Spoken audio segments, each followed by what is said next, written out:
Excuse me, gentlemen, I'd like Mr. McCarthy to answer my question. Okay, gentlemen, first of all, Janice is coming, and it'd be nice to know about it.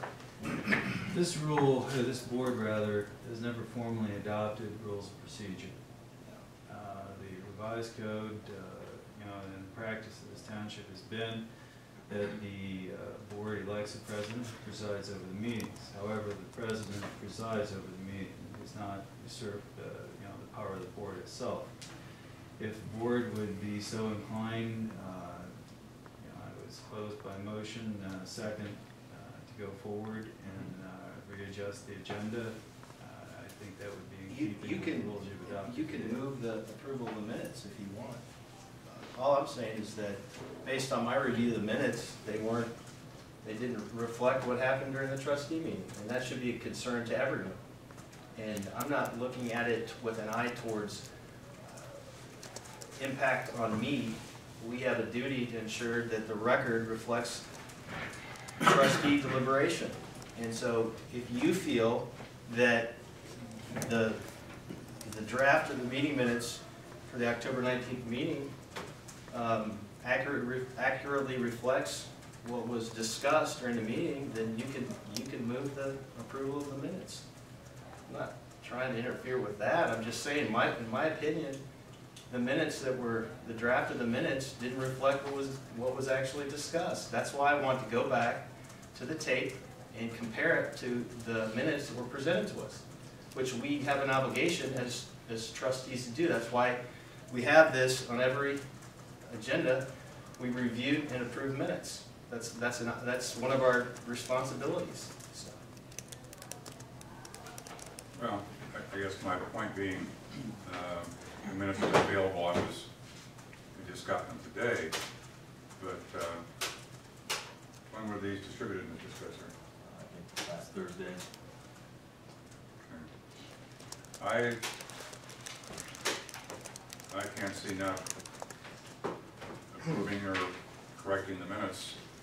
The fiscal officer has the legal responsibility to keep the minutes, I believe is the phrase. Is that not correct?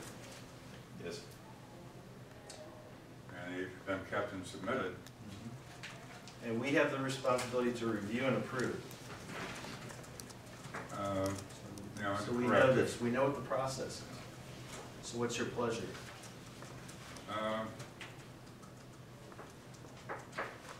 I guess I would move to approve the minutes with corrections from October 19th.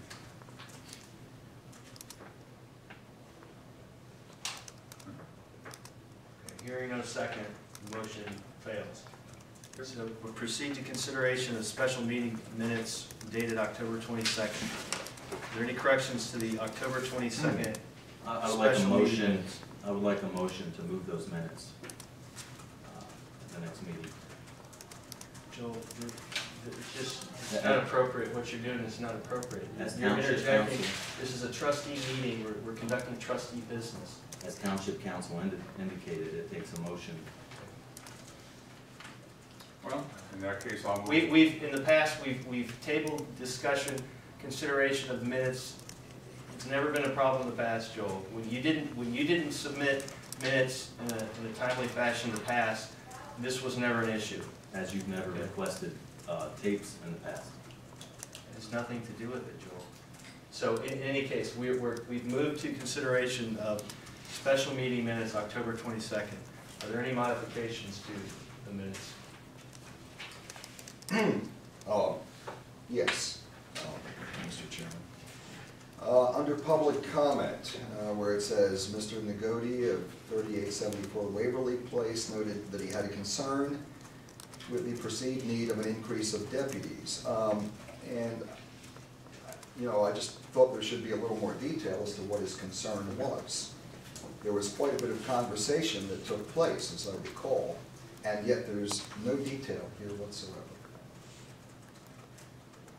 I think there ought to be something about what he said.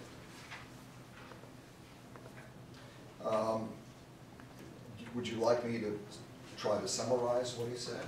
Sure. Okay. he was saying that he felt that the need for increased deputies in our township had not been proven to his satisfaction. And so that's why he was saying that he felt that we were being pressed into making a decision to increase our level of service in terms of increasing the number of deputies and signing the new contract with the county sheriff. That's what he said in a nutshell. But there was quite a bit of exchange that went back and forth there. And again, I find it curious that there's nothing here in the public record other than he showed up.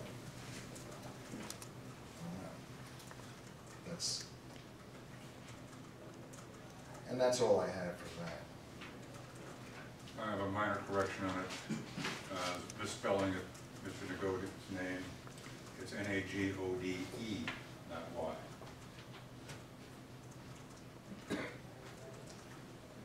I have no further correction. Okay, so were you able to convey what you want inserted into I the think record? I think Mr. Nagode's comments? I believe I summarized it in a nutshell, just a few sentences to indicate what, Did you get that? you know, Okay. what it is that he actually said. Okay, I hadn't put it in, Yeah. but okay, I heard it. okay, Yeah. all right. If there are no further modifications to the special meeting minutes, October 22nd, the special meeting minutes are approved as modified. Okay, next item on the agenda, public comments. Anyone wishing to offer public comment tonight? Please step forward and provide your name and your address. Mike, 1 Savage, 300 North Parkway Drive. I just have a question. I'm not sure. I need some 101, work in Columbus. And how much do they send back to Delaware? 1%? Or how does that work? Doesn't Columbus have to send so much back to Delaware? No, Are you sure? yes, positive. Especially not to an I unincorporated area. thought it was, so Columbus keeps all the 2.5 what I pay in my Correct. city income tax? What happens in That some changes cases, That changes everything. suburban cities sometimes work a deal out with the city of Columbus for some exchange or discount on local taxes. But we don't have an income tax here, so you can't reduce it. Well, no, not I live in Orange Township. I know. But I thought it went back to Delaware, like a blanket under Liberty, Orange, Berlin, all that. Stays downtown. Oh, see, that's why I thought I was paying twice on fire and police. I thought they send 1% back, plus when Orange Township does the thing, that's the property taxes, right? See, I thought I was paying twice for police protection. Okay, so that Yeah. clarifies. Chairman, what I may. I thought